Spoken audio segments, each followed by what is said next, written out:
Hello students, let's hope आप लोग का जेईई एडवांस 2023 काफ़ी अच्छा गया होगा और आप लोग अपना डिजर्व्ड रैंक उसमें ले आएंगे। तो सबसे पहले हम देखते हैं कि पेपर का पैटर्न क्या था इस बार 2023 जेईई एडवांस्ड का। तो देखिए, आपको पता होगा इस साल पेपर 1 पेपर 2 दोनों में हर सब्जेक्ट में 17 क्वेश्चंस थे। और इस साल के पेपर का खास बात क्या है कि मल्टीपल करेक्ट क्वेश्चन का नंबर काफ़ी कम था। दोनों पेपर में 3-3 मल्टीपल करेक्ट थे, जिसमें पार्शियल मार्किंग भी था, लेकिन अब कोई भी गलती करोगे तो -2 भी था। और इंटीजर टाइप के 6 क्वेश्चन थे पेपर 1 में, 6 क्वेश्चन थे पेपर 2 में, और उसमें खास बात है कोई नेगेटिव मार्किंग नहीं थे।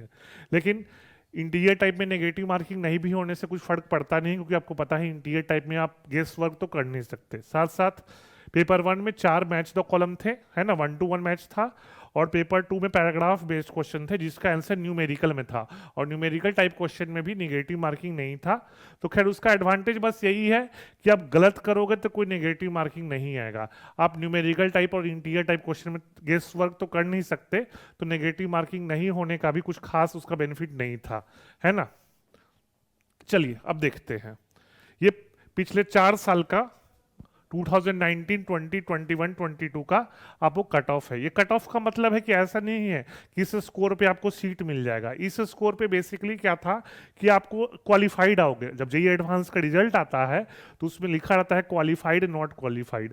तो इतने परसेंटेज पे बच्चे को रिजल्ट में आता था क्वालिफाइड है। ध्यान रखिएगा, फिर से रिपीट कर रहे हैं, इस स्कोर पे बच्चे को जेईई एडवांस में कोई सीट मिल जाए वो श्योरिटी नहीं था। बस इस सीट पे था कि रिजल्ट में लिखा यू आर क्वालिफाइड, और इससे कम रहा तो यू आर नॉट क्वालिफाइड। तो देख सकते हो जनरल के लिए 2019 में 25% स्कोर, मार्क्स 372 का था, तो अपॉन 4 कर दो।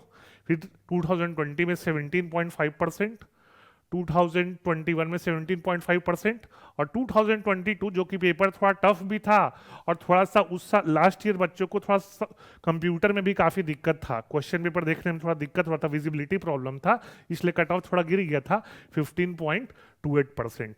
लेकिन इस साल वैसा कोई टेक्निकल एरर हुआ नहीं है, तो मेरे अनुसार इस साल का भी कट ऑफ 2020-21 जैसा ही जाएगा, 2022 जैसा नहीं जाएगा। अच्छा, एक चीज ध्यान रखिएगा, आप लोगों ने पेपर दिया होगा तो उसको एनालिसिस किया होगा कि जो 2023 का पेपर था वो 2022 के कंपैरिजन में थोड़ा आसान था, क्योंकि फिजिक्स केमिस्ट्री में इजी क्वेश्चंस काफ़ी ज़्यादा थे, और मैथ्स में भी डुएलेबल क्वेश्चंस काफ़ी थे, है ना। और साथ साथ इस बार नेगेटिव मार्किंग भी नहीं था, तो उससे भी थोड़ा सा कट ऑफ ऊपर जा सकता है। तो मेरे अनुसार इस साल का जो एक्सपेक्टेड आपको रैंक वर्सेस मार्क्स डेटा है वो 2020 या 2021 की तरह होगा, 2022 की तरह नहीं है। तो देखिए, जैसे रैंक 1 है, रैंक 1 को तो प्रिडिक्ट करना काफ़ी मुश्किल है, लेकिन on the basis of available information मेरे अनुसार रैंक 1 340 से 350 मार्क्स पे आ सकता है। सिमिलरली रैंक 50 के लिए आपको 290 से 295 मार्क्स, अगर जिसका इस रेंज में स्कोर होगा वो रैंक 50 आ सकता है, +-5 हो सकता है, लेकिन इसी रेंज में रहेगा। रैंक 100 के लिए वही आपको 270 से 280, रैंक 500 के लिए 245 से 250, रैंक 1000 के लिए 215 से 220, 3000 के लिए 170 से 175, 5000 के लिए। और अगर आप 115 से 120 मार्क्स लाए हो तो वहां पे आपको 10,000 रैंक आ सकता है। तो 10,000 रैंक में आपको एक आईआईटी में सीट तो पक्का मिल जाएगा, है ना। और आप अगर 3000 रैंक तक लाए हो तो आपको ओल्ड आईआईटीज में भी अच्छे अच्छे सीट्स मिलने की पॉसिबिलिटी है, ठीक है। और इस साल का जो कैटेगरी वाइज कट ऑफ है, मतलब इस सीट पे आप इस मार्क्स पे आप क्वालिफाइड रहोगे। फिर से बता रहे हैं, अगर आपको अच्छी सीट चाहिए तो आपको इस रेंज में मतलब 120 स्कोर जरूर करना था, मतलब 360 में एटलीस्ट अगर आप 120 या 110 भी चलेगा, है ना। 360 में एटलीस्ट अगर आप 105 से 110 लोगे तभी आपको एक अच्छा सीट मिलेगा, है ना।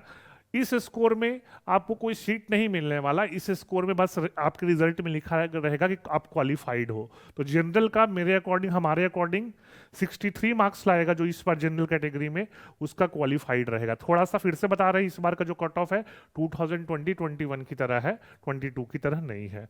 ओबीसी में 3 मार्क्स कम 60, जनरल ईडब्ल्यूएस में 59, और एससी एसटी में 35 और 33 मार्क्स, ठीक है। तो लेट्स होप आप लोग को जब 11 जून को आंसर किया है और 18 जून को रिजल्ट आए तो आप लोग सबको बहुत अच्छा रैंक आए। Thank you, all the best.